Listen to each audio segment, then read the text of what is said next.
নমস্কার। গল্পের সাথে কিছুক্ষণে আমি প্রিয়াঙ্কা আপনাদের সকলকে স্বাগত জানাচ্ছি। আমরা শুনছি শ্রীমতী সুচিত্রা ভট্টাচার্যের একটি উপন্যাস পালাবার পথ নেই। আজ আমরা এই উপন্যাসের ৬ষ্ঠ পর্ব শুনব। আসুন তাহলে সকলে মিলে এই উপন্যাসের ৬ষ্ঠ পর্বটি শুনে নেওয়া যাক। বড় সোফায় আড়ষ্টভাবে বসেছে অর্চিষ্মান। আলগা চোখ চালিয়ে নিচ্ছে চারিদিকে, আর চোখে ঘুরন্ত ফ্যানটাকে দেখলো একবার। ঘামছে অল্প অল্প, নাকের ডগায় জমেছে শ্বেত বিন্দু। একটু বুঝি বা অন্যমনস্ক মুখে রুমাল বের করলো পকেট থেকে, মুখ মুছছে। মিতিনও ঝলকে পর্যবেক্ষণ করে নিল লোকটাকে। জুতো ছেড়ে ঘরে ঢোকেনি, অর্থাৎ সহবাদ বোধ কম, অথবা বিদেশি আবহাওয়ায় মানুষ। শার্ট, প্যান্ট, জুতো, হালকা ডিওডোরেন্টের গন্ধ বলে দিচ্ছে লোকটা বেশ ধনাঢ্য। সোফায় খবরের কাগজ ছড়িয়ে রেখেছে পার্থ, সেদিকেই মাঝে মাঝে অস্বস্তি ভরা চোখে তাকাচ্ছে লোকটা। খুব পিটপিটে থাকা পছন্দ করে কি? কাগজগুলো গুছিয়ে তুলে সেন্টার টেবিলের নিচে চালান করে দিল মিতিন। স্মিত মুখে জিজ্ঞাসা করল, আপনি চা কফি কিছু খাবেন mister Rudra? No thanks. Archishman যেন সামান্য সহজ হলো। পার্থ উল্টো দিকে সোফায় বসেছে, ঝুঁকে সিগারেটের প্যাকেটটা বাড়িয়ে দিল। চলবে? সরি, আমি স্মোক করি না। কাঁধ ঝাঁকিয়েই নিজেই একটা সিগারেট ধরালো পার্থ। বলল, বেশ, তাহলে আমরা কাজের কথাই শুরু করি। অর্চিষ্মান একবার পার্থকে দেখল, একবার মিতিনকে। কথাটা কিন্তু খুব কনফিডেন্সিয়াল। আপনি নিশ্চিন্ত থাকতে পারেন মিস্টার রুদ্র। পার্থ লম্বা করে ধোঁয়া ছাড়ল। আমাদের এখানে শুধু কনফিডেন্সিয়াল কথাই হয়। মিতিন চোখের ইশারায় চুপ করালো পার্থকে। হাসি হাসি মুখেই তাকালো অর্চিষ্মানের দিকে। আপনি কি একান্তে কথা বলতে চান? ইনি আমার স্বামী, পার্থপ্রতিম মুখোপাধ্যায়। আমরা একসঙ্গেই কাজ করি। অন্যমনস্ক মুখে মাথা নাড়ল অর্চিষ্মান। আমি খুব বিপদে পড়ে এসেছি। বিপদটা ঠিক আমার নয়, আমার স্ত্রীর। কি রকম? কেউ একজন তাকে ভয় দেখাচ্ছে, ব্ল্যাকমেল করছে। কারণ? বিকজ অর্চিষ্মান আবার রুমালে মুখ মুছল। বিয়ের আগে শি হ্যাড অ্যান অ্যাফেয়ার। কেউ একজন উড়ো কল করে আমার স্ত্রীকে ভয় দেখাতো, টাকা না দিলে সে আমাদের কাছে ওই অ্যাফেয়ারের কথা ফাঁস করে দেবে। ন্যাচারালি পরিবারের নিজের সুনাম রক্ষার জন্যেই হোক আর লোকলজ্জার ভয়েই হোক, সে একবার 50,000 টাকা দিয়েছে। কিন্তু এখন সেই লোকটা আরও টাকার দাবি করছে, 2 লাখ। আমার স্ত্রী একদম ভেঙে পড়েছে, যাকে বলে total nervous breakdown. Strange. Partha cigarette নিভিয়ে সোফার পিঠে হাত ছড়িয়ে দিল। আপনাকে লুকোনোর জন্যই তো তিনি টাকাটা দিয়েছিলেন। এখন যখন আপনিই জেনে গেছেন, আপনার স্ত্রী তো এখন স্বচ্ছন্দে ইগনোর করতে পারেন। আপাত দৃষ্টিতে আপনার কথাই ঠিক বটে, but matter is more serious now. Archishman কয়েক সেকেন্ড থেমে বড় করে নিঃশ্বাস নিল। ওর মধ্যে এখন একটা মৃত্যু ঢুকে পড়েছে। মৃত্যু? মিতিনের গলা দিয়ে শব্দ ছিটকে এলো। ইয়েস। পরশু হয়তো কাগজে দেখেছেন রোড অ্যাক্সিডেন্টে সল্টলেকের একজন অ্যাথলেটিক মারা গেছে। দেখেছি তো, পার্থ বলে উঠল। অর্ক রায়, স্প্রিন্টার। এবার বোধহয় ন্যাশনাল মিটেও যাওয়ার কথা ছিল ছেলেটার।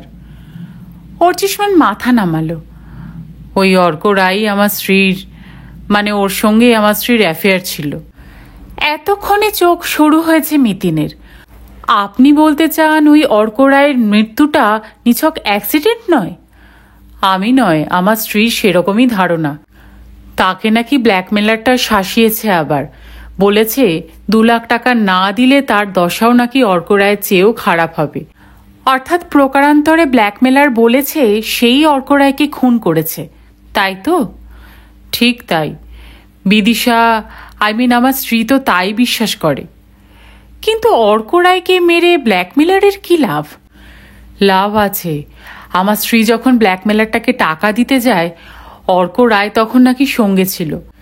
সম্ভবত সে সময় অর্ক রায় দেখে ফেলেছিল লোকটাকে, পরে আবার পথে ঘাটে তাকে চিনতে পেরে সেই খবরটা দিতেই বিদিশাকে মানে আমার স্ত্রীকে সে তার সঙ্গে দেখা করতে বলেছিল এবং তার আগেই ছেলেটি মারা যায়।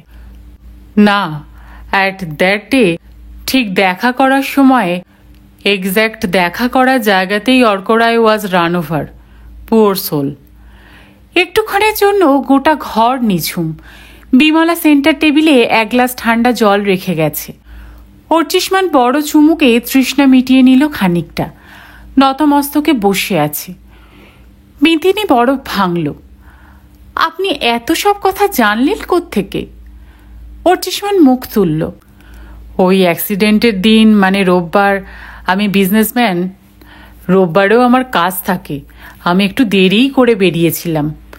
এই ধরুন 9:30 নাগাদ ফিরে দেখি আমার স্ত্রী কেমন জবুথবু মেরে বসে আছে বিছানায়, নড়ছে না, চড়ছে না, ডাকলেও সাড়া দিচ্ছে না।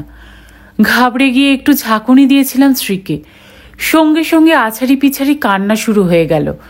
তারপরই ও আমাকে সব আপনি ঘটনার বিন্দু বিসর্গও জানতেন না? প্রশ্নই আসে না, সেদিনই প্রথম। ওই অ্যাফেয়ারের কথাটা কি আপনার জানা ছিল? না। চিনতেন অর্করায়কে? না। মিতিন আবার চোখ সরু করল। আপনি পুলিশের কাছে যাচ্ছেন না কেন? ওই যে বললাম, ব্যাপারটা কনফিডেন্সিয়াল রাখতে চাই। চাই না ব্যাপারটা পাঁচকান হোক। আমার বাবা বৃদ্ধ মানুষ, তিনিই বিদিশাকে পছন্দ করে এনেছেন। বৌমা বলতে অজ্ঞান। এসব শুনলেই তিনি ভয়ঙ্কর শকড হবেন। হার্ট অ্যাটাকও হয়ে যাওয়া বিচিত্র নয়। বোঝেনি তো, পুলিশ কিছুই গোপন রাখবে না, শোরগোল তুলে এমন একটা কাণ্ড বাঁধাবে। বুঝলাম। মিতিন মাথা দোলালো। কিন্তু আমার সন্ধান আপনি পেলেন কি করে? আমার LICর এজেন্ট আপনার কথা বলেছিল। কি নাম বলুন তো? সবিতা বাবু, সবিতা বরণ বাপুলি। ও হ্যাঁ, একটা কেসে ওর সঙ্গে আমার যোগাযোগ হয়েছিল। তাকে আপনি বলেছেন নাকি সব কিছু? না না, জাস্ট কথায় কথায়। আমি একজন পেশাদার গোয়েন্দার সন্ধান করছিলাম, তখনই উনি। আমাদের পরিচিত একজন পুলিশ আছেন, ডিসি দীপঙ্কর মুস্তাফি, তিনিও আপনাকে চেনেন দেখলাম। চেনে মানে? পার্থ অনেকক্ষণ নীরব থাকার পর কথা বলে উঠেছে। জাপানি কনসুলেট থেকে কতগুলো ডকুমেন্টারি চুরি হয়ে গিয়েছিল। কেসটা সলভ করার জন্য দীপঙ্করবাবু মিতিনেরই, মুস্তাফি সাহেবের প্রেস্টিজ বাঁচিয়ে দিয়েছিল মিতিন। মিতিন যেন সামান্য লজ্জা পেল, কথা ঘুরিয়ে বলল, আমি এবার আপনাকে কয়েকটা প্রশ্ন করি। করুন।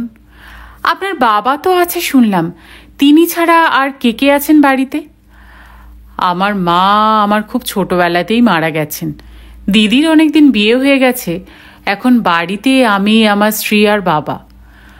আপনাদের কোনো ইস্যু নেই? আমাদের বিয়ে বেশি দিন হয়নি, এই মাস আসছে। ও, আপনার কার্ডে দেখছি অকশনিয়ার লেখা। আপনার নিলামঘরটা কোথায়? পার্ক স্ট্রিটে। সম্ভবত নাম শুনে থাকবেন, এম্পিরিয়াল এক্সচেঞ্জ। কলিন মিলার নামে এক সাহেবের ছিল অকশন হাউসটা। তিনি ভারত ছেড়ে যাওয়ার আগে বাবাকে নামমাত্র দামে ছেড়ে দিয়েছিলেন। পার্থ তরবর করে বলে উঠল, ইম্পিরিয়াল এক্সচেঞ্জ তো আমি চিনি, মনে নেই তোমার? সুব্রতর অ্যানিভার্সারিতে আমরা একটা কাটলারি সেট প্রেজেন্ট করেছিলাম, ওটা তো ওই নিলাম ঘর থেকেই কেনা। বলেই অর্চিষ্মানের দিকে তাকিয়েছে। আপনি ইম্পেরিয়াল এক্সচেঞ্জের মালিক? তাই আপনার মুখটা খুব চেনা চেনা লাগছিল। আপনার দোকানের গায়ে একটা বার আছে না? ইম্পেরিয়াল বার আমারই। মিতিন কথোপকথন শুনছিল, ঝপ করে বলল, আমার আরও কয়েকটা প্রশ্ন আছে মিস্টার রুদ্র। অর্চিষ্মান ঘুরে তাকালো। 1 নম্বর, আপনি কি কাউকে সন্দেহ করেন? মানে আপনার চেনা জানা কেউ এমন আছে যে এই কুকাজ করতে পারে বলে আপনার মনে হয়? কাকে সন্দেহ করব? না। 2 নম্বর, আপনার স্ত্রী কবে প্রথম ব্ল্যাকমেলারের ফোন পেয়েছিলেন? নিখুঁত বলতে পারবো না, মাস 1.5-2 হবে। দীঘায় আমরা একটা আউটিংয়ে গিয়েছিলাম, সেখান থেকেই ফিরে নাকি। এই 1.5-2 মাসে আপনার স্ত্রীর মধ্যে কোনো পরিবর্তন দেখেছিলেন? আমি খুব বিজি মানুষ প্রজ্ঞাপারমিতা দেবী। 2টো ব্যবসা আমি একাই চালাই, রোজই বাড়ি ফিরে এক্সট্রিমলি টায়ার্ড থাকি। অর্থাৎ লক্ষ্য করেননি, সেভাবে নজরে পড়েনি, হয়তো কোনো দিন একটু মুখ ভার থাকতো কি একটু উদাস, সে তো নানা কারণে হতেই পারে, নয় কি? লাস্ট প্রশ্ন, আপনি ঠিক কী চান? আমার কাছে কী জন্য এসেছেন? আমি সেই ব্ল্যাকমেলারটাকে চাপকাতে চাই। অর্টিশম্যান চাপা স্বরে গর্জে উঠল, সে আমার মেন্টাল পিস নষ্ট করে দিয়েছে। শুধু এটুকুই কারণ? আপনি আমার স্ত্রীর অবস্থা দেখেননি, সব সময় থরথর করে কাঁপছে, বিছানা থেকে উঠতে পারছে না। এরকম চললে যে কোনো দিন সে এমনিই মারা যেতে পারে। পার্থ পুট করে বলে উঠল, বউকে ডাক্তার দেখিয়েছেন? না, মানে এখনো। অর্চিষ্মান আমতা আমতা করল। বললাম না, ব্যাপারটা ঠিক জানাজানি হতে দিতে চাই না। আমি নিজেই তাকে কনসোল করার চেষ্টা করছি। আর ওই টাকা দেওয়াটার ব্যাপারে আপনি কি ভাবছেন? কোন টাকা? ওই 2 লাখ? যদি লোকটাকে ধরার কোনো বন্দোবস্ত না হয়, আমার স্ত্রীর মুখের দিকে তাকিয়ে I am force to pay. এত বড় শয়তান, সে আমার স্ত্রীকে মেরে ফেলার ভয়ও দেখিয়েছে। আমার স্ত্রীর প্রাণ আমার কাছে অবশ্যই আগে। কবে দিতে হবে টাকাটা? বলেনি এখনো, আজও ফোন আসতে পারে। অর্চিষ্মান স্পষ্টতই বিচলিত। হঠাৎ ফ্যাসফ্যাসে গলায় বলল, বদমাইশটাকে আপনি স্ট্রেস করে দিন Pragya Paramita Devi, before any more serious mishap. I shall pay you 50,000 for the job. Mitin তক্ষণি কিছু উত্তর দিল না। অর্চিষ্মান আবার বলল, আপনাকে এখনই কি কিছু অ্যাডভান্স করে যাব? চেক বই আমি সঙ্গে এনেছি। না থাক। মিতিন সেন্টার টেবিলে পড়ে থাকা অর্চিষ্মানের কার্ডটা তুলে নিল। কার্ডে চোখ রেখেই বলল, যদি কেসটা নেই আমি আপনাকে জানিয়ে দেব। আপনি কেসটা নেবেন না? অর্চিষ্মানের চোখ বিস্ফারিত হয়ে গেল। খুব আশা নিয়ে আপনার কাছে এসেছিলাম। আমি শিওর ছিলাম মহিলা হয়ে আপনি আর একটা মেয়ের প্রবলেম ঠিক ফিল করতে পারবেন। ফিল করছি না এ কথা কিন্তু আমি এখনো বলিনি মিস্টার রুদ্র। মিতিন আলতো হাসল। আপনার স্ত্রীর সঙ্গে আমি আগে একবার কথা বলতে চাই, তারপরে নেব কি নেব না সেটা ভাবব। তাই হবে। অর্চিষ্মান ঘাড় নাড়ল। কবে দেখা করতে চান বলুন? আজ হবে না, কাল। কখন যাবেন বলুন, আমি আপনাকে নিতে আসব? তার কোনো দরকার নেই, আপনার অ্যাড্রেস তো কার্ডেই আছে, আমি চলে যাব। মিতিন সোজাসুজি অর্চিষ্মানের চোখের দিকে তাকালো। আমি আপনার স্ত্রীর সঙ্গে নিভৃতে কথা বলতে চাই, আপনিও সেখানে না থাকলে ভালো হয়। শুধু স্ত্রীকে জানিয়ে দেবেন আমি অ্যারাউন্ড 11 তার কাছে যাচ্ছি। বাই দ্য বাই, আপনার বাবাও তো ওখানে থাকেন, তার কাছে নিশ্চয়ই আমার পরিচয় দেওয়া চলবে না? অর্চিষ্মান অসহায় মুখে বলল, না দিলেই তো ভালো হয়, নয় কি? ঠিক আছে। অর্চিষ্মান উঠে পড়ল। সে চলে যেতেই দরজা বন্ধ করে পার্থ এসে বলল, তুমি কি গো, করকরে চেক দিতে যাচ্ছিল ছেড়ে দিলে? ব্যাটা হেব্বি চালু। ব্ল্যাকমেলারকে 2 লাখ টাকার বদলে তোমায় 50,000 দিতে চায়, নেট 1.5 লাখ মুনাফা। মিতিন কথাটা যেন শুনতেই পেল না, নিশ্চিত মুখে বলল, লোকটাকে তোমার কেমন মনে হলো বলো তো? বড় লোকেরা যেমন হয়, টাকার গরম আছে, টনটনে প্রেস্টিজ জ্ঞান আছে, চিপ্পুসও আছে। জোর করে চেকটা দিয়ে যেতে পারত। একটা জেন হাঁকিয়ে এসেছিল, যাওয়ার সময় তো দেখলাম। সে তো বুঝলাম, কিন্তু লোকটা কেমন, মানে মানুষ হিসেবে কেমন? এই তো মুশকিলে ফেললে। পার্থ মাথা চুলকোল। ভালোই তো মনে হয়, বউকে ভালোবাসে, ফ্যামিলির সুনাম নিয়েও চিন্তা করে। সত্যি কি ভালোবাসে? বউকে একটা ব্ল্যাকমেলার ভয় দেখাচ্ছিল, বউ প্রেমিকের সঙ্গে গিয়ে 50,000 টাকাও নাকি দিয়ে এসেছে। তুমি খেয়াল করেছো, লোকটা প্রেমিক শব্দটা একবারও উচ্চারণ করছিল না, বারবার বলছিল অ্যাফেয়ার। বউয়ের অ্যাফেয়ার নিয়ে কোনো কমেন্টও করলো না। জেলাসি না বউয়ের প্রতি উদাসীন? বউটা ব্ল্যাকমেলারের ফোন পেয়ে নিশ্চয়ই আনন্দে নাচছিল না। মাত্র 8 মাস বিয়ে হয়েছে, অলমোস্ট নিউলি ম্যারিড। বউ যে ডিস্টার্ব রয়েছে সে কিছুই আজ করতে পারেনি। হতে পারে বউটা খুব ঘুঘুমাল, ভালো অ্যাক্টিং জানে। তার মানে স্বামী স্ত্রীর সম্পর্কটা খুব গভীর নয়। তুমি তাহলে কি কেসটা নেবে না? ভাবছি, এরকম ব্ল্যাকমেলিংয়ের কেস তো আগে করিনি, সঙ্গে আবার একটা খুন মতও আছে। বলেই পার্থকে ঠেলতে শুরু করেছে মিতিন। ওঠো ওঠো, বিমলার রান্না হয়ে গেছে, চান খাওয়া করে বেরিয়ে পড়ো। আজ আর প্রেসে যাব না, ধর্মতলার দিকে দুটো পেমেন্ট কালেকশন আছে, অফিস দুটোতে ঢু মেরে তোমার কাজে নেমে পড়ব। প্রেসেই যাবে না? তোমার কর্মচারীরা ফাঁকি মারবে না? আমি থাকলেই ওদের কাজে ডিস্টার্ব হয়। হে হে করে হাসলো পার্থ, ভুরু নাচিয়ে বলল, তোমার ডিউটিতে যাচ্ছি, টিএফিএ দেবে তো? ফিরে এসো, দেব। রাত্রিরে? ফাজলামি হচ্ছে। কথা বলতে বলতেই রিসিভার কানে তুলেছে মিতিন, ডায়াল করছে টকটক। ও প্রান্তে নারী কণ্ঠ। মিতিন জিজ্ঞাসা করল, সবিতাবাবু বাড়ি আছেন? না তো, কিছু দরকার ছিল? আমি প্রজ্ঞা পারমিতা বলছি, উনি এলেই আমাকে একটা ফোন করতে বলবেন, আর্জেন্ট। ফোন রেখে দিয়ে কাগজ কলম নিয়ে বসল মিতিন। প্রশ্ন সাজাচ্ছে বিদিশাকে ঘিরে। প্রেসের দরজায় এসে থমকে গেল মিতিন। সামনে কি বিরল দৃশ্য! গভীর মনোযোগে কাজ করছে পার্থ, খুবচি ঘরখানার টেবিলে হুমড়ি খেয়ে, জোরালো বাতি জ্বালিয়ে। প্রুফ দেখছে মনে হয়। মাত্র 3 হাত দূরে মিতিন, এতই নিমগ্ন পার্থ যে মিতিনকে খেয়ালই করছে না। মিতিন দু চোখ ভরে পার্থকে দেখল একটুক্ষণ। পার্থর এই ডুবে থাকা রূপটা তার ভারী প্রিয়, হয়তো ক্ষণস্থায়ী বলেই। একটু পরে গলা ছাড়ল মিতিন।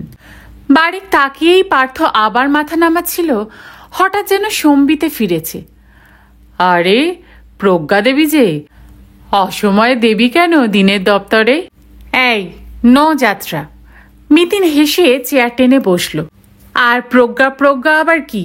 কতদিন না বলেছি, ওই ডাকটা শুনতে আমার একটুও ভালো লাগে না।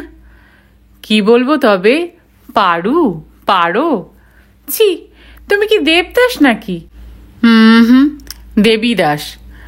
কলম টেবিলে ফেলে কাগজের তাড়া সরালো পার্থ, আড়মোড়া ভাঙল। তারপর বলো, দেখা হলো সেই বিদিশা দেবীর সঙ্গে? হলো। কথাবার্তা হয়েছে? কি বুঝলে? বলছি, আগে 1 গ্লাস জল খাওয়াও তো। মিতিন আঁচল তুলে মুখ মুছল, কাঁধের ঝোল্লা ব্যাগখানা রাখল টেবিলে। উফ, যা গরম আজ! সল্টলেক থেকে আসতেই ভাজা ভাজা হয়ে গেলাম। কে বলবে আশ্বিন মাস? পাশের বড় ঘরে ঘটাংঘট মেশিন চলছে। পার্থর হাঁক শুনে ছুটে এলো রঘু, বছর 30 বয়স, কম্পোজিটর। পার্থ চোখ টেরচা করে তাকালো। কি রে, চাকরি বাকরি করার ইচ্ছে আছে নাকি? রঘু মিচকে হাসল। বৌদিকে দেখেই আমি কালো চায়ের অর্ডার দিয়ে এসেছি। গুড। তোর বোনাস কে আটকায়? আদর জায়গায় লাইন করা শিখে গেছিস? যা, 1 গ্লাস জল নিয়ে আয়। পলকের হুকুম তালিম করছে রঘু। ছেলেটাকে একটা হাসি উপহার দিয়ে মিতিন ঢকঢক জল শেষ করল। আবার আঁচলে মুখ মুছছে ধীরে সুস্থে। পার্থ অসহিষ্ণুভাবে বলল, এবার বলো, কেমন দেখলে বিদিশা দেবীকে? রিয়েলি রূপসী। 2 আঙ্গুলে মুদ্রা করল মিতিন, যাকে বলে ডানা কাটা পরি। আহ, মিস হয়ে গেল? আফসোস হচ্ছে, সঙ্গে গেলে পারতে। নিয়ে গেলে কই? আহা, কত দিন সুন্দরী মেয়ে দেখিনি। মিতিন কড়া গলায় বলল, আমি বুঝি সুন্দরী নই? তুমি সুন্দরী হবে কোত্থেকে? তুমি তো বউ। দাঁড়াও, আজ তোমার হবে। বলতে বলতে চট করে বাড়িতে একটা ফোন সেরে নিল মিতিন। না, বুমবুম ঠিকই আছে, ঘুমোচ্ছে। ছেলে ঘুম থেকে উঠলে তাকে জোর করে লেবুর রস খাওয়ানোর নির্দেশ দিল বিমলাকে। বিকেল বেলাতেও ছেলেকে চোখে চোখে রাখতে বলল। রিসিভার রেখে খুলল ঝোল্লা ব্যাগ, অটিসমানের কার্ড বের করে রাখল সামনে। আবার ডায়াল করছে। হ্যালো, মিস্টার রুদ্র আছেন? স্পিকিং। শুনুন, আমি প্রজ্ঞা পারমিতা বলছি। আপনার স্ত্রীর সঙ্গে কথা হয়েছে আমার। জানি, বিদিশা আমায় একটু আগেই ফোন করেছিল। আমি কেসটা নিচ্ছি। So kind of you. আমি জানতাম আপনি বিদিশাকে দেখলে আর না করতে পারবেন না। শুনুন, আপনার সঙ্গে আমার আরও কয়েকটা কথা আছে।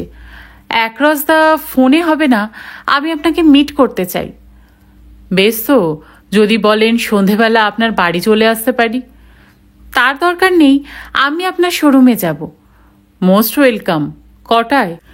এই ধরুন অ্যারাউন্ড 5টা, একটু লেটও হতে পারে। নো প্রবলেম, আমি 8টা অবধি আছি। পার্থ জুলজুল চোখে মিতিনের ফোন আলাপ শুনছিল। মিতিন রিসিভার রাখতেই কৌতূহলী মুখে বলল, কেসটা তাহলে নিয়েই নিলে? ইন্টারেস্টিং বুঝলে, অনেকগুলো গিট আছে। কী রকম? বলছি আগে কিছু খাওয়াও তো, পেট জ্বলে যাচ্ছে। কি আনবো? এখানে নয়, বাইরে চলো। অনেক দিন তুমি আমায় রেস্টুরেন্টে খাওয়াওনি। আমারই ঘাড় ভাঙবে? এ তো তোমার কোম্পানির এক্সপেন্স হওয়া উচিত ছিল। মিতিন চোখ পাকালো। সংসার খরচের জন্য দুজনেই তারা মোটামুটি সমান টাকা দেয়, তার বাইরে হাত খরচ যার যার তার তার। যেহেতু ইদানিং মিতিনের রোজগার বেশি, পার্থ সহজে হাত উল্টাতে চায় না। এই নিয়ে স্বামী স্ত্রীতে খুনসুটিও চলে জোর। আজ মিতিনের কুপিত দৃষ্টি দেখে সঙ্গে সঙ্গে শ্বেত পতাকা তুলে দিল পার্থ। চা এসে গেছে, দু চুমুকে ভার শেষ। উঠে পড়েছে স্বামী স্ত্রী। প্রেসে এখন কাজ আছে বিস্তর। ছোট ছোট দুটো পত্রিকার পুজো সংখ্যা ছাপা চলছে, খানতিনে সুভেনিরও। মেশিনম্যান কম্পোজিটরদের সঙ্গে টুকিটাকি 2-4টে কথা সারল পার্থ। তারপরে মিতিনকে নিয়ে বড় রাস্তায়। পুজো এখন হপ্তা দিনেক দূর। শারদিয়ার কেনাকাটা শুরু হয়ে গেছে পুরো দমে। ভিড় ঠেলে দুজনে একটা রেস্তোরাঁয় ঢুকল। অর্ডারও দিয়েছে চটপট, রুটি মাংস। খিদের মুখে কোনো শৌখিন খানা মিতিনের পছন্দ নয়। ঘর দুপুরেও রেস্তোরাঁটা জমজমাট। ঠকঠক দুটো জলের গ্লাস টেবিলে বসিয়ে দিয়ে গেল বেয়ারা। পার্থ পথেই সিগারেট ধরিয়েছিল, অ্যাস্ট্রে টেনে নেমালো সিগারেট। জলে একটা ছোট্ট চুমুক দিয়ে বলল, লোকটার কাছে 5টায় যাবে বললে কেন? এখান থেকে একবার লালবাজার যাব, তারপর। মিতিন সামান্য দুর্মনস্ক। মেয়েটা যেন কেমন কেমন বুঝলে। শখটা ওর জেনুইনই মনে হলো, কিন্তু কি যেন একটা গোপন করছে। মাঝখান থেকে বলো না, গোড়া থেকে শুরু করো। পৌঁছলে কখন? 11:15। সল্টলেকে বাড়ি খুঁজে পাওয়া? বাড়িটা কেমন? খুব পয়সাওয়ালা না? সে তো বটেই। একতলায় ড্রয়িং রুমখানা দেখলে চোখ ধাঁধিয়ে যায়। যা অ্যান্টিকের কালেকশন! নিলাম ঘরখানা দেখলে আরও চোখ ধাঁধাবে। ভেতরে পুরো একটা ক্রিকেট প্র্যাকটিস করার জায়গা আছে। এখনকার বাজারে ওই দোকানের ভ্যালুয়েশন কোটি টাকার কম হবে না। বাপ রুদ্রর সঙ্গে আলাপ হলো? হয়েছে। কোথায় যেন বেরিয়েছিলেন ভদ্রলোক। খানদানি রইস না? নিশ্চয়ই তাই, তবে দেখে বোঝা যায় না। কথাবার্তায় খুব অ্যাফেকশন আছে। তুমি তাকে কি পরিচয় দিলে? সে বেশ মজা হয়েছে। চাকরটা তো আমায় প্রথমে হাঁকিয়েই দিচ্ছিল, বৌদির শরীর খারাপ, দেখা হবে না। ভদ্রলোক ঠিক তখনই সিঁড়ি দিয়ে নামছিলেন। আমি ঢিপ করে একটা প্রণাম করে বললাম, আমি বিদিশার বন্ধু মেসোমশাই। বিদিশার বিয়ের দিন আপনাকে দেখেছিলাম। ব্যাস, অমনি চাকরটাকে কি দাবড়ানি, তোর এত বড় সাহস, তুই বৌদিমণির বন্ধুকে ফেরত পাঠাচ্ছিস। উনি আমায় সঙ্গে করে নিয়ে গেলেন, শরবত মিষ্টিও দিয়ে যেতে বললেন ঘরে। মহিলা তোমায় দেখে চমকায়নি? মহিলা কি গো, মেয়ে, বাচ্চা মেয়ে, হার্ডলি 24-25। আমার থেকে অন্তত 7-8 বছরের ছোট। বরের সঙ্গে বেশ ভালোই বয়সের তফাৎ আছে। তবে সে মেয়ে চমকানোর পাত্রী নয়। বর তো বলেই রেখেছিল, তিনিও অভিনয়ে দিব্যি পটু। শ্বশুরমশাইয়ের সামনে এমন ভাব করলো যেন আমি 7 জন্মের সখী। শ্বশুরমশাইয়ের সন্দেহ হয়নি তোমার মতো একটা দামড়া মেয়েকে সখী বলে মেনে নিল? পুরুষেরা মেয়েদের বয়স বোঝে না। মিতিন খিলখিল হাসল। আর আমিও এমন কিছু বুড়ি নই। কথাটা অস্বীকার করার অবশ্য উপায় নেই পার্থর। এক ছেলের মা হয়েও মিতিনের শরীর বেদশলতার মতো ছিপছিপে। এক কণা মেদ নেই কোথাও। নিয়মিত ভোরবেলা যোগাভ্যাস করে মিতিন। কলেজে পড়ার সময় ভালো মতো ক্যারাটে শিখেছিল, যদিও ব্ল্যাক বেল্ট পাওয়া অবধি এগোনো হয়নি। এখন পাড়ার ক্লাবে সপ্তাহে 2 দিন বাচ্চা বাচ্চা ছেলে মেয়েদের ক্যারাটে শেখায় মিতিন। চর্চাটাও থাকে, ব্যায়ামও হয়। কিশোরীর মতো মুখে একটা লাবণ্য আছে মিতিনের, এই উত্তর 30-এও। রুটি মাংস এসে গেছে। ক্ষুধার্ত মিতিনের আগে পার্থরই হাত চলতে শুরু করলো, সঙ্গে সঙ্গে কথাও চলছে। বউকে একটু তোষামত করে নিয়ে আবার খুঁটিয়ে খুঁটিয়ে শুনছে বিদিশার উপাখ্যান। খেতে খেতে মিতিন বলল, মোদ্দা কথা যা বুঝলাম, মেয়েটা একেবারেই সাধারণ মধ্যবিত্ত বাড়ির। বাপ সওদাগরি অফিসের হরিপদ কেরানি, দাদাটা কাঠ বেকার, শুধুমাত্র রূপের জোরে বড়লোকের বাড়ির বউ হয়েছে। অর্ক বললে ছেলেটার সঙ্গে একসময় চুটিয়ে প্রেম করত। হয়তো এমনও হতে পারে ব্ল্যাকমেলারটা অর্কই, সেই এইভাবে ঘটনাটা সাজিয়েছিল। যুক্তিটার সপক্ষে একটা বড় পয়েন্টও আছে। বিয়ের পর দীঘাতেই প্রথম অর্কের সঙ্গে দেখা হয় বিদিশার, এবং তারপরই ফোনটা আসে। হয়তো গাড়ির তলায় শুয়ে থাকা লোকটাও অর্করই লোক। তাহলে অর্ক মরল কেন? হতে পারে অর্কর সঙ্গীটি খুব খতরনাক ছিল, হয়তো টাকা ঠিক পায়নি, তাই মেরেই দেবে। অর্ককেই মেরে দেওয়া হয়েছে কিনা এ ব্যাপারেও আমি শিওর নই। ওটা একটা অ্যাক্সিডেন্টও হতে পারে। মিতিন ন্যাপকিনে মুখ মুছল। তবে অর্কর ফেরার একটা পয়েন্ট আছে। অর্ক তো বিদিশার গয়নাই পেয়ে গিয়েছিল, সেটা নিয়ে কেটে পড়ল না কেন? তা না করে গয়না বেচে বিদিশাকে এত টাকা দিতে গেল কেন? গয়না নিয়ে পালিয়ে গেলে বিদিশা কিল খেয়ে কিল হজম করত, কাউকেই কিছু বলতে পারত না। অর্থাৎ অর্কই যদি ব্ল্যাকমেলার হয়, তার এত ঘুরপথে যাওয়ার কি প্রয়োজন ছিল? এটা প্রেমিকদের সাইকোলজি, তুমি বুঝবে না। পার্থ বিজ্ঞের মতো মাথা নাড়ল। মেবি অর্কই হয়তো চেয়েছিল বিদিশার চোখে মহান হয়ে থাকতে। প্লাস সোনার ডিম পাড়া হাঁসটা হাতে রইল, মাঝে মাঝে গলা টিপে ধরলেই কক করে একটা ডিম পেড়ে দেবে। তুমি যে বললে বিদিশার সামনে অর্ক সব চিঠি পুড়িয়ে দিয়েছিল, ওটা হয়তো একটা ফলস শো। চিঠিগুলো ফটোকপি সে রেখে দিতেই পারে। তবু মিতিন যেন সামান্য চিন্তিত। আর ভাবতে হবে না, যাও, ওই অর্কই কালপ্রিট। কেস সলভ করে দিলাম।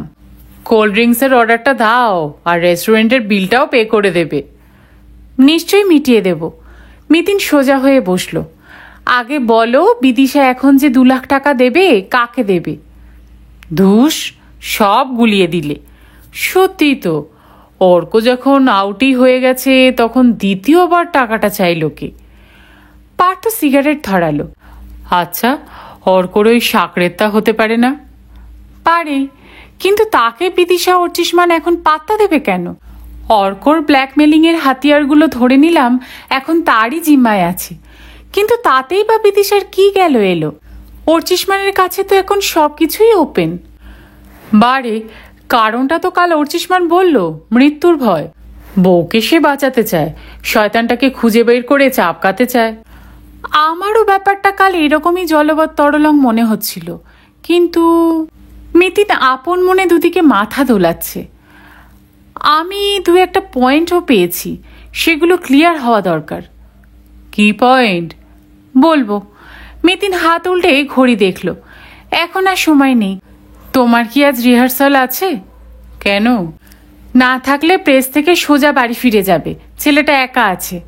আর হ্যাঁ, 4টে নাগাদ একবার ফোন করো তো বাড়িতে। বিমলা বোসবাবুর ড্রাইভারের সঙ্গে প্রেম করছে, বুমবুমকে আটকে রেখে বেরিয়েও যেতে পারে। পার্থ হেসে ফেলল। রিয়েলি? গিন্নিমা যদি টিকটিকি হয়, সে বাড়ির কাজের লোকেদেরও জীবন দুর্বিষহ, বেচারা। মিতুনও হাসল ফিক করে। থাক, আর কাজের লোকের দুঃখে দুঃখী হতে হবে না। বিল মিটিয়ে বেরো এখান থেকে। রাস্তায় এসে একটা ট্রাম ধরে নিল মিতিন। সূর্য পশ্চিমে হেলেছে কিছুটা, তবে এখনও তার তেজ প্রখর। আকাশে উদাসী মেঘের কোনো চিহ্নই নেই। হাওয়া বইছে প্রায় না বাওয়ারই মতো। সম্মুখ গতিতে চলছে ট্রাম, থামছে ঘন ঘন। মিতিন ঘামছিল। লালবাজারে পৌঁছে মিতিন হতাশ। অনিশ্চয় তালুকদার রুমে নেই। লোকটা তাকে ভোগাচ্ছে। এখনও ছবি আর ফিঙ্গারপ্রিন্টের রিপোর্টটা দিল না। আজ মিতিনও ছাড়ছে না, দেখা করেই যাবে। অপেক্ষা করতে করতে মিতিন ব্যাগ খুলে পকেট বুকটা বার করল। অর্কর ঠিকানা টুকে নিয়েছে। ছেলেটার মাসির সঙ্গে দেখা করতে হবে, নিজেই যাবে। অর্কর মৃত্যুর জায়গাটাও একবার দেখে আসা দরকার। সুভাষকেই না হয়। টুকরো টুকরো চিন্তা আসছে মাথায়। বিদিশাদের বাড়ি, বিদিশা, তার শ্বশুরমশাই, কাজের লোকজন, একের পর এক মুখ ভেসে উঠে মিলিয়ে যাচ্ছে।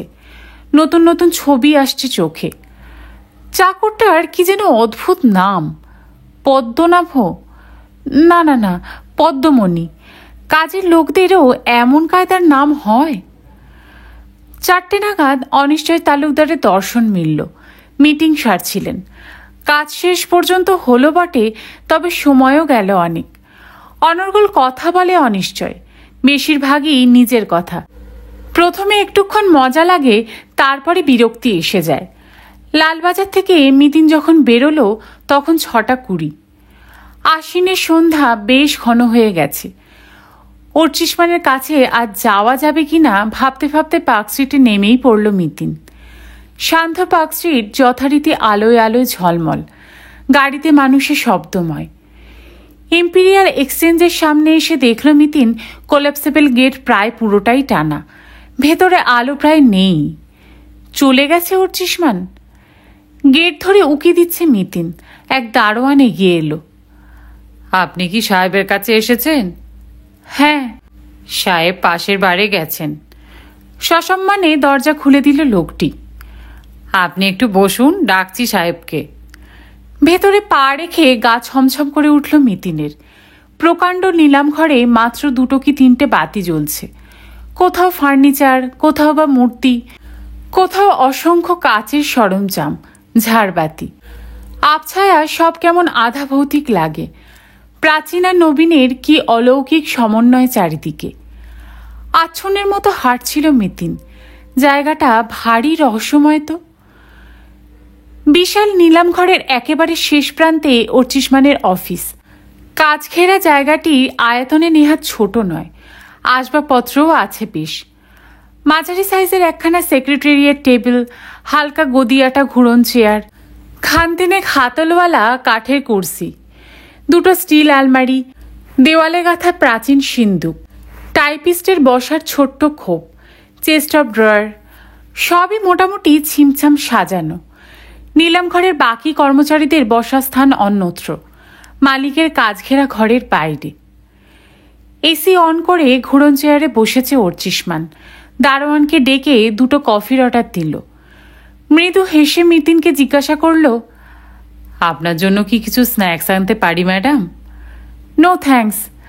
উল্টো দিকে চেয়ারে গুছিয়ে বসল মিতিন। অফিস ঘরে নিয়নের চড়া আলো, বাইরে নিলামখানায় ছায়া ছায়া অন্ধকার, এখান থেকে গাঢ়তর লাগে। মিতিনের চোখ ওই আবছায়াতে ঘুরে গেল। খানিকটা স্বগতোক্তির ঢঙে বলে উঠল, জায়গাটার বেশ একটা ক্যারেক্টার আছে, ঢুকলেই প্রাচীন কলকাতার গন্ধ পাওয়া যায়। পুরনো আমলের জিনিসপত্র তো কম নেই এখানে। বাইরে একখানা প্লাস্টার অফ প্যারিসের মূর্তি আছে, প্রায় 100 বছরের পুরনো, কুইন ভিক্টোরিয়ার। বিক্রির জন্য এসেছিল, ভালো দাম ওঠেনি বলে আমরাই রেখে দিয়েছি। দেখলাম। আপনাদের দোকানটার কত বয়স হলো? একদম শুরু থেকে ধরলে 70 বছর। আমার বাবাই তো কিনেছেন, প্রায় 40 বছর হয়ে গেল। কীরকম দামে কিনেছিলেন? প্রায় জলের দরে, মাত্র 80,000। সে তো খুব কম নয়। আপনাদের কি পূর্বপুরুষের টাকা ছিল? ছিল মোটামুটি। একটু বুঝি ইতস্তত করল অর্চিষ্মান। তারপর বলল, খুলেই বলি, আমার ঠাকুরদা ছিল মানি ল্যান্ডিংয়ের বিজনেস। হুন্ডিতে টাকা খাটাতেন, গয়নাপত্র বাধা রেখে ধারকর্জও দিতেন। যুদ্ধের সেকেন্ড ওয়ার্ল্ড ওয়ারের আগে ব্যবসাটা বেশ ফুলে ফেপে উঠেছিল। খুব বেশি দিন বাঁচেননি তিনি। বাবার যখন 21 বছর বয়স তখন হঠাৎ হার্ট অ্যাটাক। বাবা ওই বিজনেস আর চালাতে পারেননি। প্রথমত অল্প বয়স থেকে অনেকে বাবাকে টাকা ফাঁকি দিয়েছিল। তাছাড়া লোকের গলায় গামছা দিয়ে টাকা আদায় করতেও বাবা খুব দর ছিলেন না। ওই ব্যবসাটা ছেড়ে দেবেন করছেন, তখনই এই নিলাম ঘরটার অফার এলো। সাহেবকে বেশ কয়েকবার বিপদে আপদে টাকা ধার দিয়েছিলেন ঠাকুরদা। কিছুটা সেই কৃতজ্ঞতাই বাবাকে সস্তায়। আপনি ক বছর হলো চালাচ্ছেন? দোকানে আসছি অনেক দিন, সেই বিকম পাশ করার পর থেকেই। বাবাকে বিশ্রাম দিয়েছি 2.5 বছর। হঠাৎ বাবাকে বিশ্রাম দিলেন কেন? তাকে তো এখনো যথেষ্ট ফিট দেখলাম। অর্চিষ্মান হেসে ফেলল। এসব প্রশ্নের সঙ্গে কি আপনার কেসের কোনো সম্পর্ক আছে ম্যাডাম? হয়তো নেই, তবু যাদের কেস করছি তাদের ফ্যামিলি হিস্ট্রিটা একটু জানবো না? ওকে। অর্চিষ্মান কাঁধ ঝাঁকালো। বাবাকে শুধু বয়সের জন্য বসিয়ে দিয়েছি এটা পুরোপুরি ট্রু নয়। একটা সময় গেছে যখন বাবা এই ব্যবসাটাকে চড়চড় করে তুলেছিলেন। সাহেবরা দেশ থেকে চলে যাচ্ছে, দেশি সাহেবরা হুড়মুড়িয়ে তাদের মাল কিনছে। তারপর সিচুয়েশন ক্রমশ বদলে গেল। আমি যখন থেকে আসছি, এই ধরুন 13-14 বছর, তখন আর ব্যবসার সেই রমরমা অবস্থা নেই। তারপর হিসাবপত্র করতে গিয়ে দেখেছিলাম হিসেবে প্রচুর ডিসক্রিপেন্সি আছে। পুরনো লোকজনেরা চুরি করে করে ফাঁক করে দিয়েছে। বাবা কাউকে তেমনভাবে বকাঝকাও করতে পারেন না। দেখে দেখে প্রায় জোর করেই একদিন এই ডিসিশনটা নিয়ে নিলাম। নিলাম ঘরেরই একটা পোর্শন আলাদা করে ওই বারকাম রেস্তোরাঁটা খুললাম। বাবা মাথার ওপর থাকলে হয়তো এটা সম্ভব হতো না। আর আপনাদের বাড়ির বয়স কত? 26 বছর। তার আগে কোথায় থাকতেন আপনারা? দর্জিপাড়া। নিজেদেরই বাড়ি ছিল নিশ্চয়ই? হ্যাঁ, মোটামুটি বড় বাড়িই ছিল। মা মারা যাওয়ার পরই ও বাড়ি থেকে বাবার মন উঠে গিয়েছিল। সল্টলেকে সস্তায় জমি কিনেছিলেন। বছর 5 পর পছন্দসই বাড়ি করে ওখানেই। মা কবে মারা গেছেন? আমি তখন বছর 4। কলেরা বা ফুড পয়জনিংয়ের মতো কিছু হয়েছিল। এক রাতেই ডিহাইড্রেশন হয়ে। মার কথা আমার খুব পরিষ্কার মনে নেই। কফি এসে গেছে। ধুমায়িত কাপে চুমুক দিল মিতিন। কথার ফাঁকে ফাঁকে জরিপ করছে অর্চিষ্মানকে। কাল লোকটার মধ্যে বেশ নার্ভাস ভাব ছিল। আজ কথাবার্তায় কোনো জড়তা নেই, বরং একটু বেশি সপ্রতিভ। যথেষ্ট আত্মপ্রত্যয়ও আছে বলে মনে হয়। হেলান দিয়ে বসেছে চেয়ারে, মাঝে মাঝে ডাইনে ব্যয়ে ঘোরাচ্ছে আসনটাকে। হঠাৎই উল্টো প্রশ্ন ছুড়ল অর্চিষ্মান। আপনি আসল কথা তো কিছু ডিসকাসই করছেন না ম্যাডাম। বিদিশার সঙ্গে কথা বলে কি আইডিয়া হলো? মিতিন টেবিলে কাপ নামালো। অর্চিষ্মানের দিকে সরাসরি তাকিয়ে বলল, আপনি কিন্তু দুটো ইনফরমেশন আমাকে দেননি মিস্টার রুদ্র। আমি? কি ইনফরমেশন? দুটো চুরির ইনসিডেন্ট, একটা আপনার দোকানের আর একটা আপনার স্ত্রীর গয়নার বাক্স। মুহূর্তের জন্য থমকে গেল অর্চিষ্মান। মাথা নাড়াতে নাড়াতে বলল, হ্যাঁ, গয়নার বাক্সের কথাটা আমার বলা উচিত ছিল, একদমই মনে ছিল না। কিন্তু এই চুরির সঙ্গে ব্ল্যাকমেলিংয়ের কি সম্পর্ক? ওটা তো সিম্পলি একটা কেপমারি। আছে, সম্পর্ক আছে। আপনি আগে বলুন আপনার এই দোকানে চুরিটা কবে হয়েছিল? অর্চিষ্মান খাড়া হয়ে বসল। ওটার সঙ্গে ব্ল্যাকমেলিংয়ের কোরিলেশন খুঁজছেন? স্ট্রেঞ্জ। কিছুই খুঁজছি না মিস্টার রুদ্র, জাস্ট জানতে চাইছি। আমরা দীঘা বেরিয়ে আসার পরে এক্স্যাক্ট ডেটটা। দাঁড়ান 1 সেকেন্ড। অর্চিষ্মান উঠে আলমারি খুলে একটা ফাইল বার করলো। দ্রুত কাগজ উল্টাচ্ছে। থামল। ডেটটা হলো 10th অগস্ট। ইট ওয়াজ আ ফ্রাইডে। আপনার স্ত্রীকে ব্ল্যাকমেলারটা প্রথম কবে ফোন করেছিল জানেন? কবে? 11th August. It is. পলকের জন্য অর্চিষ্মান আলমারি বন্ধ করতে ভুলে গেল। পায়ে পায়ে এসে বসেছে ঘোড়ন চেয়ারে। চোখ পিটপিট করলো একটু। ঠোঁট কামড়ে বলল, তাতেই বা কি এসে গেল? ওটা তো একটা সিম্পল কোইন্সিডেন্টও হতে পারে। হওয়াই সম্ভব, তবু একটু নেড়ে চেড়ে দেখতে দোষ কি? মিতিন আলগা হাসল। আপনার দোকানে চুরিটাও তো খুব নর্মাল ছিল না, কি ঠিক বলছি? হ্যাঁ, বেশ পিকুলিয়ারই ঘটনা ঘটেছিল। কিছু খোয়া যায়নি, অথচ এক কারি আলমারি ভাঙল। সিন্দুকটাকেও ড্যামেজ করে দিয়েছিল, তবে টাকা পয়সা তেমন। বলতে বলতে দুম করে যেন সামান্য সতর্ক হয়ে গেল অর্চিষ্মান। গলা ছেড়ে বলল, 1000-20 মতো তাও গেছে, অথচ চোর কিন্তু অবলীলায় লাখ টাকার মাল সরিয়ে ফেলতে পারত। পুলিশ তো কিছুই করে উঠতে পারেনি না? আমি এক্সপেক্টও করিনি, তবে সেদিনে দারোয়ানগুলোকে তাড়িয়ে দিয়েছি। একমাত্র একজন পুরনো আছে, বাকি সব এখন প্রফেশনাল সিকিউরিটি। ভালোই করেছেন। বাই দ্য বাই, কোন আলমারিগুলো চোর ভেঙেছিল? এই তো এই স্টিলের দুটো, আর বাথরুমের ধারে একটা পড়ে আছে লজ্জর। ওটা যে কেন ভাঙলো বহুকালের রিজেক্ট মাল। মন দিয়ে কথাগুলো শুনল মিতিন, কোনো মন্তব্য করল না। অর্চিষ্মানকে একটু ঝাঁকুনি দেওয়ার জন্য পুরনো প্রসঙ্গে ফিরল। আপনার স্ত্রীর সেই গয়নার বাক্সে কি ছিল জানেন?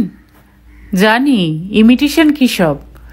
একটা জেনুইন জিনিসও ছিল, অর্ক চিঠি। প্রতিক্রিয়াটা বেশ জোরই হলো। হা হয়ে আছে অর্চিষ্মানের মুখ। কয়েক সেকেন্ডের মধ্যেই বিস্ফারিত হলো।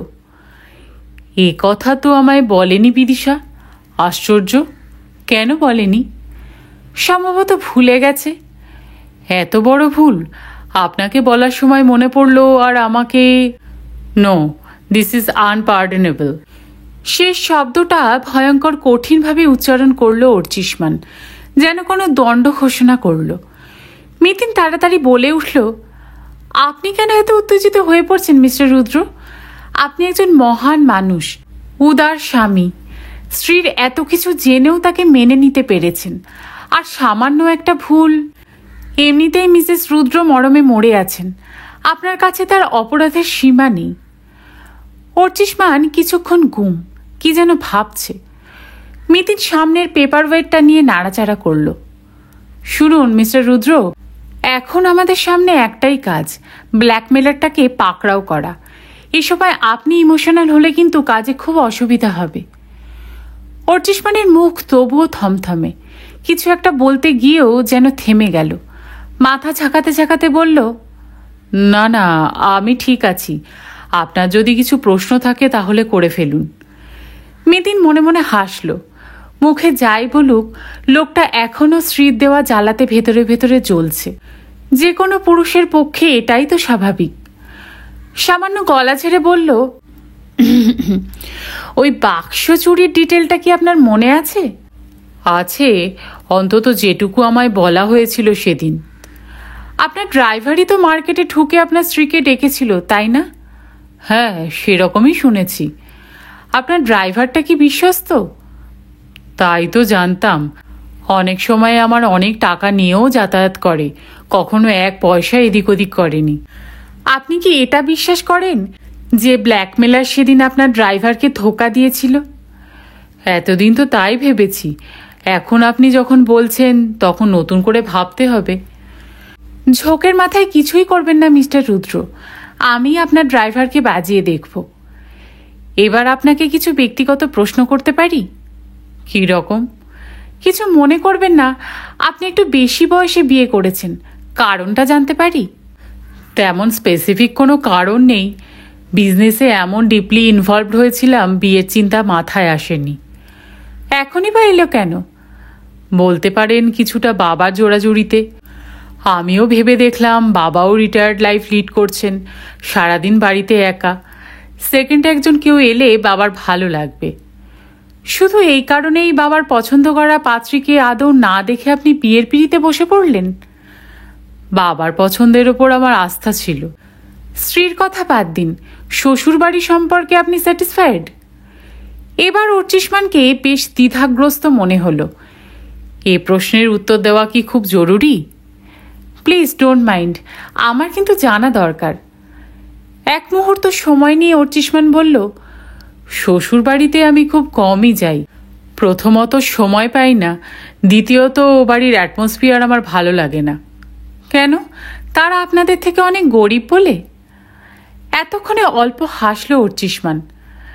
দেখুন ম্যাডাম, দারিদ্র্যকে তারাই ঘৃণা করে যারা সদ্য গরিব থেকে বড়লোক হয়েছে, অথবা একেবারে বড়লোকদের এয়ারটাইট কম্পার্টমেন্টে বাস করে।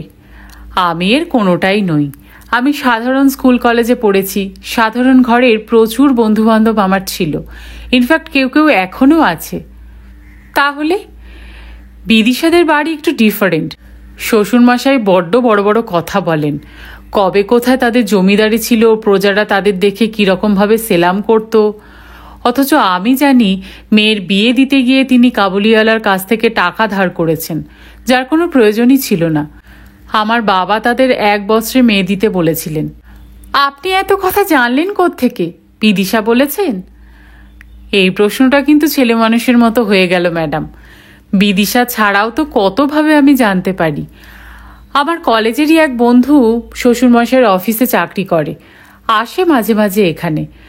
আমি অবশ্য কথাটা আমার বাবা বা স্ত্রী কাউকেই কোনোদিনও বলিনি। ও, তার মানে শ্বশুরকে অপছন্দ করাই আপনার শ্বশুরবাড়ি না যাওয়ার কারণ? শুধু তিনি নন, আমার শ্যালকটিও সুবিধার নয়। কুসংসর্গে পড়েছে, নেশা ভাঙ করে, কাজকর্ম কিচ্ছু করে না, মুখের ভাষাও ভালো নয়, মানির সম্মান রেখে কথা বলতে জানে না।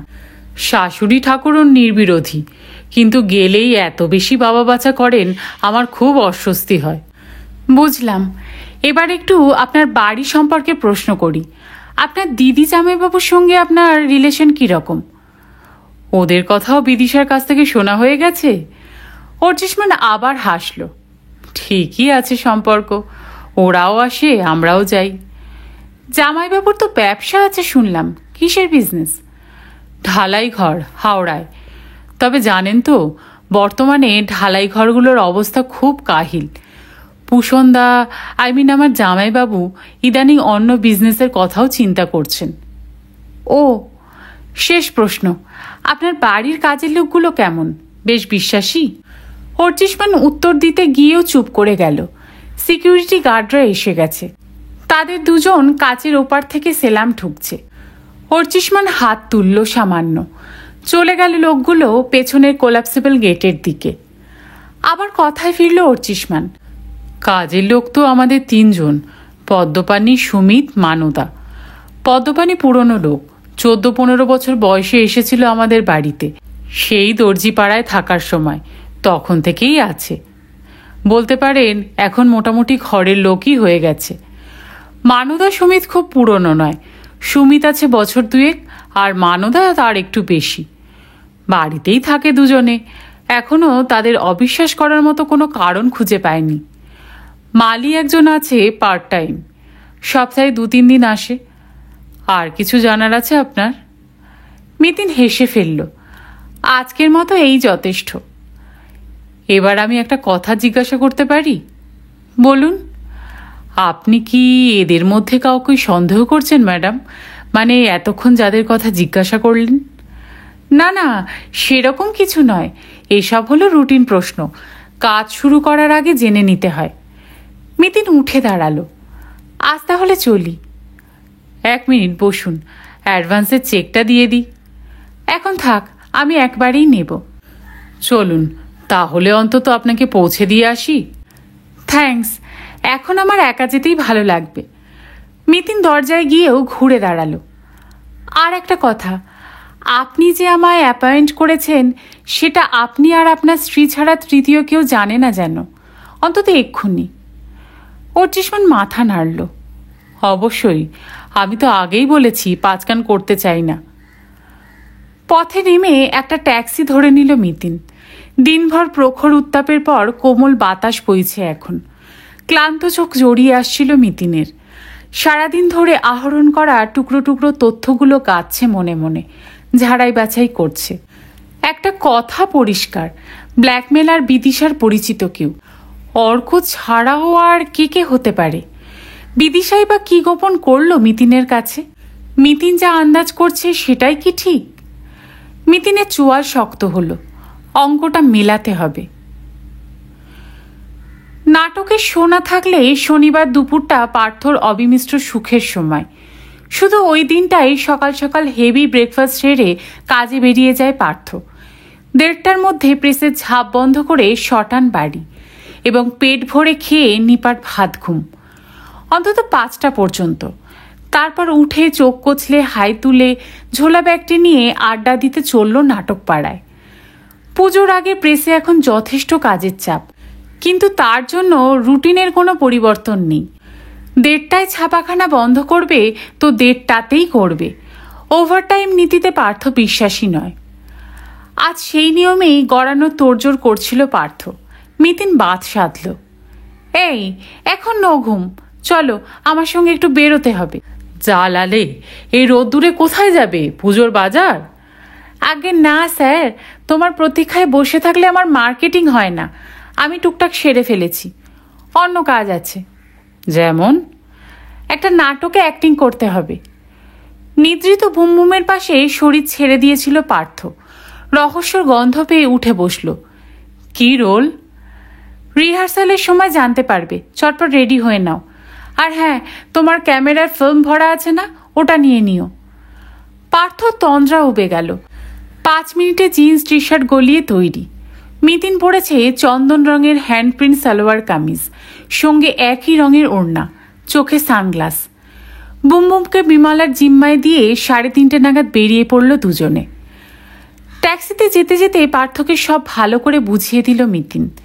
চাপা উত্তেজনায় ছটফট করছে পার্থ। এরকম অভিযানে মিতিনের সঙ্গী হতে সে ভালোই বাসে। ভবানীপুরে পৌঁছে গলিটা খুঁজে বার করতে একটু সময় লাগলো। চায়ের দোকানের গা ঘেঁষে একটা সরু রাস্তা, যত্রতত্র খানাখন্দ। নম্বর ধরে এগিয়ে এক জায়গায় থামল দুজনে। সামান্য একটা জীর্ণ বাড়ি, ইটখসা ঘাঘা দেওয়াল, সদর দরজা আধখোলা। দেখে মনে হয় ভেতরে লুকোছাপা কিছু নেই। কড়া নাড়তেই বেরিয়ে এসেছে এক যুবক। অলস গলায় বলল, কাকে খুঁজছেন? মিতিন পলকে জরিপ করে নিল ছেলেটাকে। পরনে হাঁটুঝুল জিন্স, খালি গা, উড়ু উড়ু চুল, ঢুলু ঢুলু চোখ। ঘুমোচ্ছিল না নেশা করেছে? একটু বেটে বটে, তবে দেখতে মন্দ নয়। টকটকে ফর্সা রং, মুখে বেশ একটা ফিল্মস্টার ভাব আছে। তবে এই বিদিশার দাদা চিত্রভানু? মিতিন হাত জোর করে নমস্কার করল। বিদিশা কি আছে? বিদিশা এখানে? চিত্রভানু একবার মিতিনকে দেখল, একবার পার্থকে। মিতিন মুখে কৃত্রিম বিস্ময় ফোটালো। এটা কি 17-2 মহিমালদার লেন নয়? বিদিশা দত্ত এখানে থাকে না? সবই ঠিক আছে, তবে সে পাখি উড়ে গেছে। বুঝলাম না। চিত্রভানু চোখ টেরচা করল। কদিন বিদিশার সঙ্গে দেখা হয়নি? সত্যি ভারী অমার্জিত বাচনভঙ্গি। মিতিন বলল, তা প্রায় 1.5 বছর। তাই বলুন, বিদিশার বিয়ে হয়ে গেছে। আপনারা আসছেন কোত্থেকে? উত্তর দেওয়ার আগেই অন্দর থেকে মহিলা কণ্ঠ, কে রে ভানু, কে এসেছে?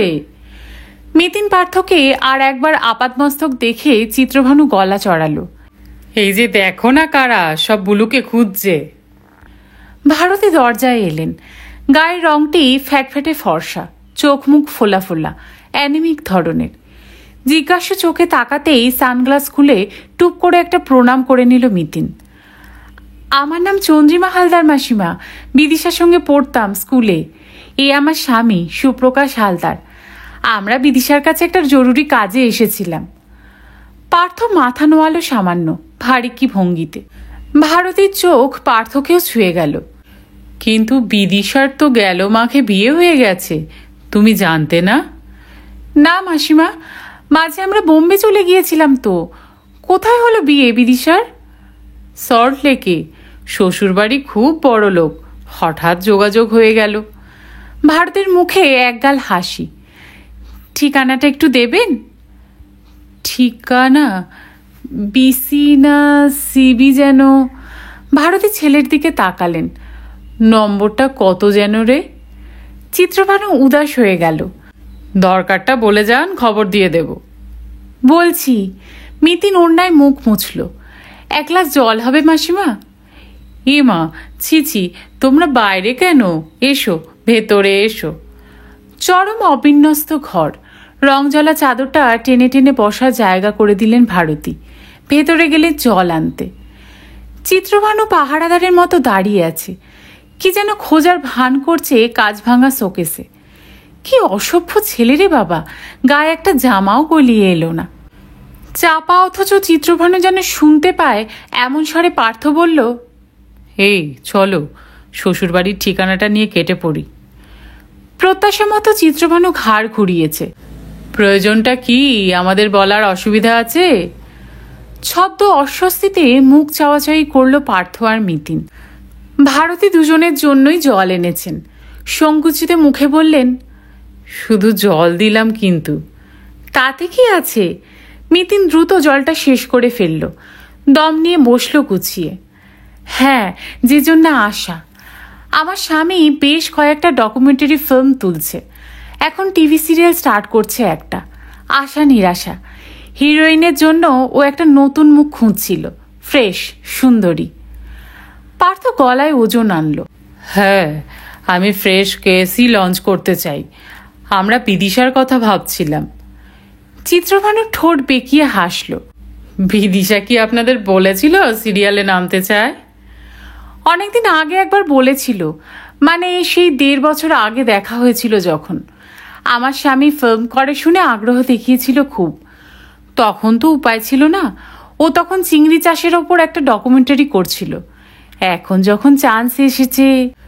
কিন্তু বুলু কি আর এখন ওসব করতে পারবে? ভারতের কপালে ভাঁজ। দাঁড়াও, ওর বাবাকে ডেকে আনি। মেসোমশাই আছেন? আজ তো হাফ ডে, শনিবার, এই মাত্র অফিস থেকে ফিরে শুয়েছেন। চিত্রভানু আড়ে আড়ে পার্থর কাঁধের ব্যাগটা দেখছিল। ভারতী চলে যেতেই বাঁকা স্বরে বলে উঠল, আপনাদের কেসটা বলুন তো কি? আমি তো জানি সিরিয়ালে নামার জন্য মেয়েরা ডিরেক্টর প্রডিউসারদের পায়ে পায়ে ঘোরে, আর আপনারা নায়িকা খুঁজতে বেরিয়েছেন। পার্থ কাঁধ ঝাঁকালো। আমি সব খুঁজছি, নায়ক, ভিলেন, সাইড হিরো, সব নতুন মুখ ইন্ট্রোডিউস করব। বাজেট কম বুঝি? বাহ, এই লাইন সম্পর্কে তো বেশ জানেন, এক্সপিরিয়েন্স আছে কিছু। কেন, থাকলে রোল টোল দেবেন নাকি? করবেন? আপনার চেহারাটা বেশ একটা ডিফারেন্ট টাইপ, রোমান্টিক না, রাগেডও না। ওষুধ ধরে গেল। চিত্রভানুর স্বর তলতল করছে। অভিনয় একেবারেই যে করিনি তা নয়, বলতে গেলে অভিনয় আমাদের ব্লাডেই আছে। আমার বাবা একজন গ্রেট অ্যাক্টর, আমিও স্কুল কলেজে মাঝে মধ্যে। ব্যাস ব্যাস, তাহলেই চলবে, পাকি তো আমার হাতে। গায়ে একটা গলিয়ে আসবেন, একটা ছবি নি। মুহূর্তে অন্তর্হিত হলো চিত্রভানু। পার্থ আলগা ঠেলল মিতিনকে। কেমন দিলাম?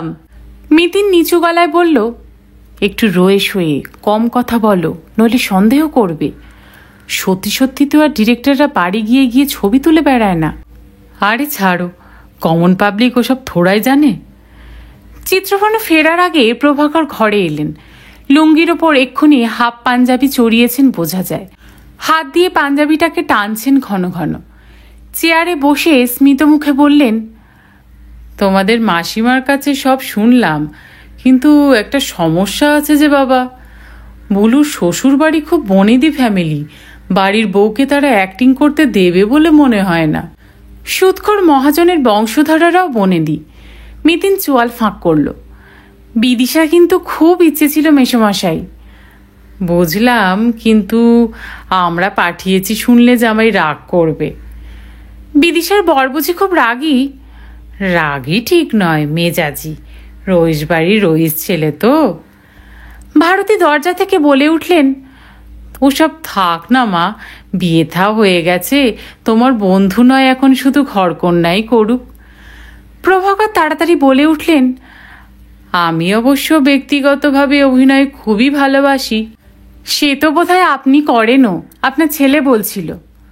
পুরনো নেশা, আমি ছেড়ে দিতে চাই, কিন্তু গ্রুপ আমায় ছাড়ে না। বলে প্রভাকর দত্ত না থাকলে দর্শকদের ধরে রাখবে কে? আপনি কোন গ্রুপে আছেন? পার্থ নড়ে বসল। নিষাদ, চেতলায়, নাম শুনেছ নিশ্চয়ই। এই তো আমাদের নেক্সট মানডেতে শো আছে মুক্তাঙ্গনে, পারলে এসো। চিত্রভানুর পুনরাবির্ভাব ঘটেছে। ভালোই ড্রেস করে ফেলেছে এর মধ্যে। লাল সাদা হাফ শার্ট, চুলে টেরি, শর্টস ছেড়ে ট্রাউজার্স। পার্থ পটাপট কয়েকটা ছবি তুলে ফেলল। চিত্রভানু তুলতে গিয়ে প্রভাকর ভারতীরও। তিনজনই আহ্লাদে আটখানা। চা পর্যন্ত এসে গেল। প্রভাকর, ভারতী বিদিশার বিয়ের শ্বশুরবাড়ির গল্প বিস্তর করলেন, কিন্তু মেয়ের ঠিকানা দেওয়ার ব্যাপারটা কায়দা করে এড়িয়ে গেলেন। পার্থই কথা বলছে বেশি। মিতিন লক্ষ্য করছিল তিনজনকে। চোখে পড়ল একটু বুঝিবা ছটফট করছে চিত্রভানু, কিছু যেন বলতে চায়। মিতিনরা উঠতেই এসেছে পেছন পেছন। মোড়ে পৌঁছে বলল, আপনাদের মায়েরই ঘিলু শর্ট আছে, বুঝছেন মা বাবা ঠিকানা দেবে না, তবু বসে বসে গেজিয়ে যাচ্ছেন। মিতিন মৃদু হাসল। বারে, মেয়ের শ্বশুরবাড়ি পছন্দ অপছন্দের কথাটা তারা ভাববেন না? শ্বশুরবাড়ি নয়, বর। ওর চিসমানটা বহুত খেঁচো টাইপ আছে। টিভিতে নামার বাই চেপেছে শুনলে ওই বুলুকে ঘাড় ধাক্কা দিয়ে বার করে দেবে। বিদিশার বরের সঙ্গে আপনার বনিবনা নেই মনে হচ্ছে? মিতিন খোঁচালো সামান্য। আপনাকে বুঝি পাত্তা দেয় না? কে চায় ওর পাত্তা? সঙ্গে সঙ্গে আগুনে ঘি পড়ল। ব্যাটা টাকার কুমির হয়ে বসে আছে বলে মানুষকে মানুষ বলে জ্ঞান করে না, সব সময় সন্দেহে মটমট করছে। পার্থ সিগারেট ধরাতে যাচ্ছিল। অবলীলায় তার প্যাকেট থেকে একটা সিগারেট তুলে নিল চিত্রভানু। আগুন জ্বালিয়ে হুঁসহুস ধোঁয়া ছাড়ল। জানেন কিরকম লোক? এই বছর 2 আগে বিনা কারণে এক গন্ডা লোককে দোকান থেকে ছাঁটাই করে দিল। বেচারারা এখন ফ্যা করে ঘুরে বেড়াচ্ছে। ওরকম ছ্যাঁচড়া পার্টির সঙ্গে চিত্রভানু দত্ত সঙ্গত করে না। এত খবর জানলেন কোত্থেকে? বিদিশা গল্প করে বুঝি? পাগল, সে করবে প্রতিনিন্দা। সে তো এখন সতী নাম্বার 1। চিত্রভানুর ঠোঁটে ব্যঙ্গের হাসি। এসব খবর বাতাসে ওড়ে, চিত্রভানু ধরে নেয়। যাকগে যাক, আমার কথাটা কি ভাবলেন? দিচ্ছেন রোল? আরে ভাই, স্কোপ দিলে বুঝবেন চিত্রভানু দত্ত কিছু ফেলনা নয়। ছি ছি, আপনি ফেলনা হবেন কেন? পার্থ হাত রাখলো চিত্রভানুর কাঁধে। দেখেই বোঝা যায় আপনার মধ্যে কোয়ালিটি আছে। সত্যি বলতে কি, আপনার বোনের থেকে আপনি অনেক কম সাই। নেহাত ওর একটা আলাদা গ্ল্যামার আছে বলেই। হই দেখিয়ে তো তরে গেল। চিত্রভানু স্বরে ঝাঁঝ। তবে হ্যাঁ, রিয়েল লাইফে অ্যাক্টিংটাও ভালোই করে। বোনের কাদা আর খাটতে চাই না, আমায় একটু মনে রাখবেন তাহলেই হলো। চিত্রভানুকে কাটিয়ে ট্যাক্সিতে উঠে পার্থ বলল, ওফ, দাদাটা একটা জিনিস বটে, পগেয়া মাল। আমি জন্মে কখনো কোনো দাদাকে বোন ভগ্নিপতির এমন কুচ্ছ গাইতে শুনিনি। মিতিন সিটে হেলান দিল। কিন্তু ছেলেটা খুব চালাক নয়, মনের ভাব গোপন করার ক্ষমতাও কম। বেসিক্যালি এটা ওস্তাদ ক্রিমিনালের লক্ষণ নয়। তার মানে সন্দেহের লিস্ট থেকে ছেলেটা বাদ? পুরোপুরি বাদ নয়। বিদিশা যে বাড়ি থেকে গয়নার বাক্সটা নিয়ে যাচ্ছিল, এটা যদি বাড়ির কেউ ব্ল্যাকমেলারকে জানিয়ে থাকে, তবে সে চিত্রভানুই। কারণ মাটা একেবারেই সাদামাঠা, মনে তেমন প্যাঁচমোচ নেই। বাপটাও মেয়ের শ্বশুরবাড়ি নিয়ে ইনফিরিটি কমপ্লেক্সে ভোগে। দুজনের কেউই মেয়েকে ইনসিকিউর দেখতে চায় না। মাকে দেখে তো মনে হলো বাক্সে মেয়ের প্রেমপত্র ছিল, জানলে তদ্দণ্ডে পুড়িয়েই দিতেন। মিতিন মাথা নাড়ল। তবে বাবাটাকে আরেকটু কালচার করা দরকার। তুমি ভদ্রলোকের নাটকের গ্রুপটা চেনো? নামটা শোনা, ছোট গ্রুপ, বছরে 1-2 শো করে, এই আর কি। 2 দিন সময় দাও, প্রভাকর দত্তে ঠিকুজি কুষ্টি আমি হাজির করে দেব। পার্থ আবার একটা সিগারেট ধরালো। কিন্তু ভাইটার বোন ভগ্নিপতির ওপর এত রাগ কেন বলো তো? তলিয়ে দেখতে হবে, আরও সাইকোলজিটা স্টাডি করতে হবে। সে তুমি যা ইচ্ছা করো, একটা ব্যাপারে আমি কিন্তু ডেফিনেট, অর্ককে বাক্সের খবরটা ওই সাপ্লাই করেছিল। অত যার হিংসে। হয়তো দিয়েছিল, তবে অর্ককে নয়। কি করে শিওর হচ্ছ? কারণ কাল সন্ধেবেলা আমি অর্কদের বাড়ি গিয়েছিলাম, ওর মাসির সঙ্গে দেখা করেছি। তাই বলনি তো? কাল তো তুমি রিহার্সাল থেকে ফিরলেই রাত 11টায়। যাকে শোনো, আমি গেছিলাম সাংবাদিক সেজে। বললাম অর্ক রায় খুব প্রমিসিং অ্যাথলিট ছিল, ওকে নিয়ে একটা স্টোরি করব। খুব ভেঙে পড়েছেন মহিলা, খালি কান্নাকাটি করছিলেন। তবে হ্যাঁ, বললেন বিদিশা সত্যি সত্যি 2 দিন অর্কর বাড়ি গিয়েছিল। প্রথম যেদিন গিয়েছিল তার পরের দিন ছিল রবিবার। সেদিন সকাল থেকে সন্ধে ঘরেই শুয়েছিল অর্ক, মাসি তার সাক্ষী। এবং সেই দিনই গয়নার বাক্সটা চুরি হয়। ওহ নো, অর্ক তো তাহলে নির্দোষ? সেই সম্ভাবনাই বেশি। আচ্ছা, তুমি বিদিশার কথা ওখানে তুললে কি করে? একটু ঘুরপথে যেতে হলো। জিজ্ঞেস করলাম, অর্কর অ্যাথলিক বন্ধুরা বলছে একটা মেয়ের সঙ্গে নাকি অর্কর ঘনিষ্ঠ সম্পর্ক ছিল।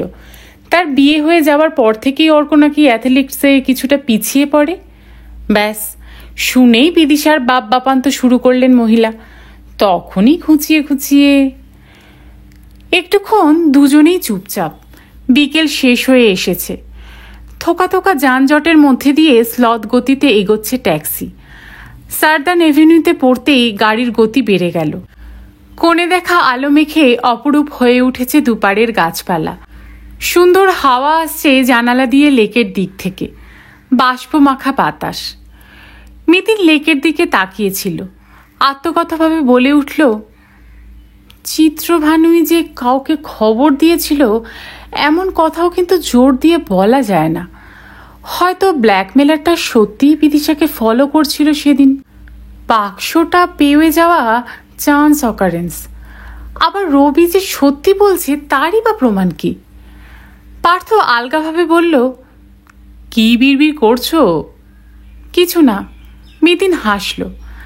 ভাবছি সুতোটা কোন দিক দিয়ে টানবো। ঢাকুরিয়া এসে গেল। ট্যাক্সি থেকে নেমে ভাড়া মেটাচ্ছিল মিতিন। সহসা চোখ আটকালো সামনে দাঁড়ানো গাড়িটাতে। Still blue Maruti. অর্চিষ্মানদের বাড়ির গাড়ি না? শেষ করলাম আজকে শ্রীমতী সুচিত্রা ভট্টাচার্যের একটি উপন্যাস পালাবার পথ নেই এর ৬ষ্ঠ পর্ব। গল্প পাঠ আপনাদের কেমন লাগছে আমাকে কমেন্ট করে প্লিজ জানাবেন। আপনাদের কমেন্ট কিন্তু আমার কাছে অত্যন্ত মূল্যবান। যদি গল্প ভালো লাগে তবে ভিডিওটাকে একটা লাইক করে দেবেন। পারলে ফ্রেন্ডস এবং ফ্যামিলির সাথে প্লিজ শেয়ার করবেন। আর আজ যদি চ্যানেলে নতুন এসে থাকেন তাহলে চ্যানেলটাকে প্লিজ সাবস্ক্রাইব করে নিয়ে পাশে যে বেল আইকনটি আছে তার অল নোটিফিকেশনটা অন করে দেবেন। তাহলে যে কোনো গল্প আপলোড দেওয়ার সাথে সাথেই আপনাদের কাছে সেই নোটিফিকেশন পৌঁছে যাবে। সকলে খুব ভালো থাকবেন, সুস্থ থাকবেন। গল্প শোনার জন্য আপনাদের সকলকে অসংখ্য ধন্যবাদ।